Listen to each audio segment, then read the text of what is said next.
तो उनको ना तो गांधी जी से प्यार है ना इनसे प्यार है। कि जब आज के दौर का इतिहास लिखा जाएगा तो ये लिखा जाएगा कि केवल आम आदमी पार्टी थी जिसने इन क्रूर शासकों के खिलाफ। उन लोगों ने धोखा दे दिया, उन्होंने वोट नहीं दिया। आप पुरानी सुविधाओं को भी बंद करते जा रहे हो। फला मोहल्ले ने धोखा दे दिया, उन्होंने वोट नहीं दिया। कि हमारी पार्टी सत्ता के लिए नहीं आई थी, सत्ता से पैसे, पैसे से सत्ता, इसके लिए नहीं आई। देखिए अरविंद केजरीवाल जब से दिल्ली में बुरी तरह से हारा है, मतलब 1 महीने के बाद जो अरविंद केजरीवाल वो अपना प्रेस कॉन्फ्रेंस और जनता के बीच जो वो संबोधित करते हुए नजर आए हैं, तो चलिए अरविंद केजरीवाल ने क्या कुछ कहा है, क्या कुछ खुलासा किया, वो हम आपको पूरा वीडियो दिखाते हैं। मेरा मकसद एक नया समाज गठित करना है जहाँ सबको बराबरी का अधिकार हो। मतलब शराब घोटाला, दवा दारू, अस्पताल घोटाला, ऐसा समाज जो है अरविंद केजरीवाल खड़ा करना चाहता था, जो खुद तो रहते थे 55 करोड़ के शीश महल में और जनता को भिखारी बना के रखता था।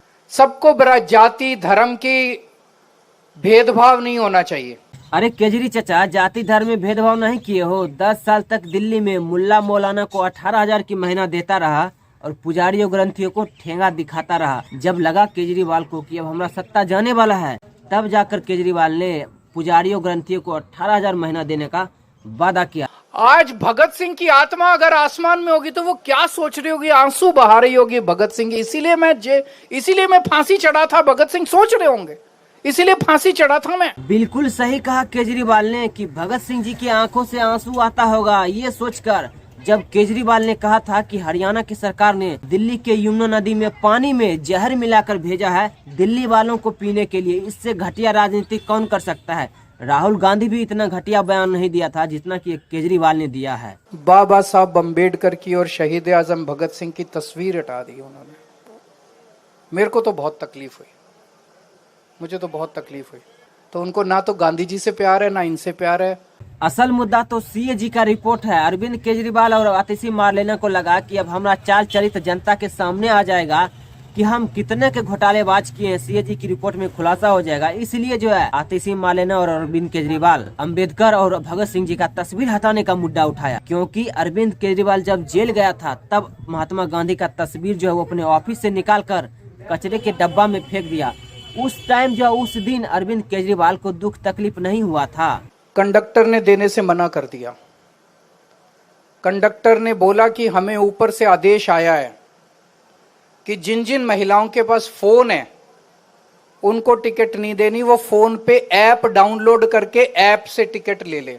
अगर ऐसा होता है तो माता बहनें जो है उनको टाइम का बचत होगा, कंडक्टर का भी बचत होगा, क्योंकि वो अपने घर में रहते हुए भी वो टिकट जो है मोबाइल से निकाल कर कहीं भी जा सकता है। आपका बड़प्पन तब है जब आप कुछ नई सुविधाएं दें।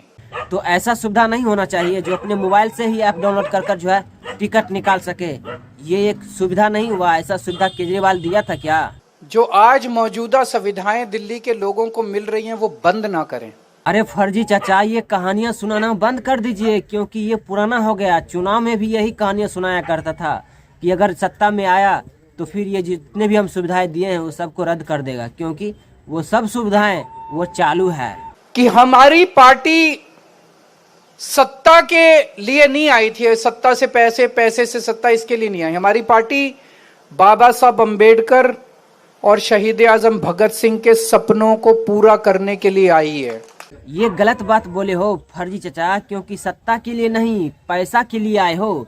जब कोरोना काल का समय चल रहा था, दौर चल रहा था, उस टाइम सोचिए देश में वैक्सीन के लिए जनता जो है दिल्ली में मर रहा था और अरविंद केजरीवाल अपना 55 करोड़ के शीश महल बनाने में लगा हुआ था। शराब घोटाला, दवा दारू, अस्पताल घोटाला, मोहल्ला क्लिनिक घोटाला, हर चीज घोटाला कर जो है ये केजरीवाल अपने पिछवाड़े में सीएजी की रिपोर्ट डाल कर बैठा था। लेकिन जनता को भनक तक नहीं लगने दिया कि हम कितना का घोटाला कर बैठे हैं। मनीष सिसोदिया, मतलब जितने भी इनका बड़ा बड़ा नेता था वो सभी जेल के हवा खा चुका है, लेकिन ये कहता है कि हम पैसा के लिए नहीं सत्ता के लिए आया है। यही सब बात लेकर जो है साबित हो जाता है अरविंद केजरीवाल केवल और केवल सत्ता के लिए नहीं बल्कि पैसा के लिए आया था। कि जब आज के दौर का इतिहास लिखा जाएगा तो ये लिखा जाएगा कि केवल आम आदमी पार्टी थी जिसने इन क्रूर शासकों के खिलाफ संघर्ष किया और लड़ाई लड़ी थी। बिल्कुल सही कहा फर्जी चचा कि आज के दौर में अगर इतिहास लिखा जाएगा कि जो लोग कहते थे अपने आप को कि हम कट्टर ईमानदार हैं, लेकिन सुनहरे पन्ने में ये लिखा जाएगा कि कितना कट्टर बेईमान भ्रष्ट इंसान आम आदमी पार्टी है, क्योंकि सीएजी की रिपोर्ट ने ये साफ साफ साबित कर दिया कि भ्रष्ट नेताओं में से एक नेता है अरविंद केजरीवाल। लेकिन दिल्ली की जनता को इसने मूर्ख समझ लिया कि इस तरह का जो है हम फ्री करेबरी देकर जो है इस बार भी सत्ता में वापस आ जाएंगे। लेकिन दिल्ली की जनता ने इसको ऐसा लतियाया कि 1 महीना के बाद जाकर जो ये प्रेस कॉन्फ्रेंस करने आया दिल्ली में। तो इससे अच्छी क्या हमारे लिए हो सकता है। और मैंने तो अरविंद जी का देखा कि अरविंद जी की किस्मत ही ऐसी है, ये कभी ऊपर जाते हैं कभी नीचे जाते हैं, कभी ऊपर जाते हैं कभी नीचे जाते हैं, और हम सबकी किस्मत इनके साथ है।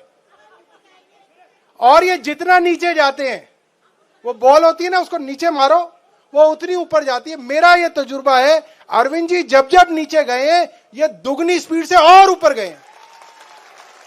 ये और पूरी पार्टी की किस्मत और हमारे एक एक कार्यकर्ता की किस्मत इनकी किस्मत के साथ जुड़ी हुई है। तो हमें तो जोशी के पास भी जाने की जरूरत नहीं, सरी की किस्मत दिखवा दो जोशी को, इनकी जो होगी वही हमारी होगी। मेरी पत्नी ने एक ज्योतिषी से बताया तो वो कह रहा कि आपकी पार्टी के सब लोगों की किस्मत एक सी ही चल रही है इस वक्त। तो मैंने कहा जी इन्हीं की दिखा लिया करेंगे हम क्यों अपनी दिखा के जो है ज्योतिष को अलग अलग दक्षिणा दें। जर्मनी में की हिस्ट्री हिटलर की कोई नहीं भूल सकता, लेकिन आज की तारीख में भी हिस्ट्री में लिखा हुआ है हिटलर, लेकिन उसका आप महिमा मंडल नहीं कर सकते। अगर आप नाजी सलूट भी मारते हैं तो आपको वहां पर मुकदमा हो जाता है, पुलिस पकड़ के ले जाती है, जेल हो जाती है।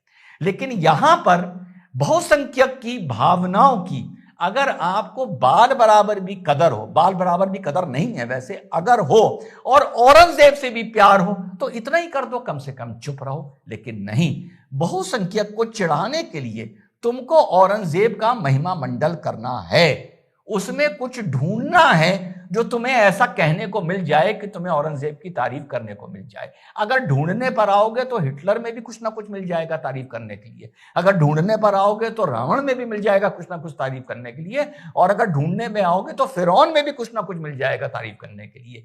फर्क इतना है कि जिनके साथ तुम रह रहे हो उनकी भावनाओं को समझकर अगर तुम औरंगजेब जैसे इंसान का, जिसको लेफ्टिस्ट हिस्ट्री ने भी एक बड़ा घोर निर्दयी और जालिम इंसान बताया था, लेफ्टिस्ट हिस्ट्री की बात कर रहा हूं, राइटिस्ट की नहीं बात कर रहा हूं, उसके बारे में अगर तुम इस समाज में कुछ नहीं कर सकते तो इतना ही कर दो कि चुप रहो। अगर माफी नहीं मांग सकते, क्योंकि माफी मांगना मुसलमानों की हिस्ट्री, ज्योग्राफी, सोशियोलॉजी में नहीं आता है, तो इतना ही कर दो, तुम चुप रहो। या यूं कहो, तुम जब महिमा मंडल उन्हें चढ़ाने के लिए कर रहे हो, वो चिढ़ रहे हैं, हालात बुरे हो रहे हैं, अब इसमें जब आंधी चलेगी फल किसके ज्यादा टूटेंगे आम, ये तुम्हें वक्त बताता है, लेकिन तुम्हें समझ में नहीं आता। तो आज का वीडियो हम यही एंड करेंगे। अगर वीडियो अच्छा लगा तो एक लाइक करें, अगर चैनल पर नए हैं तब एक बार जरूर सब्सक्राइब करें। हम आपको मिलेंगे इसी तरह के नेक्स्ट वीडियो में।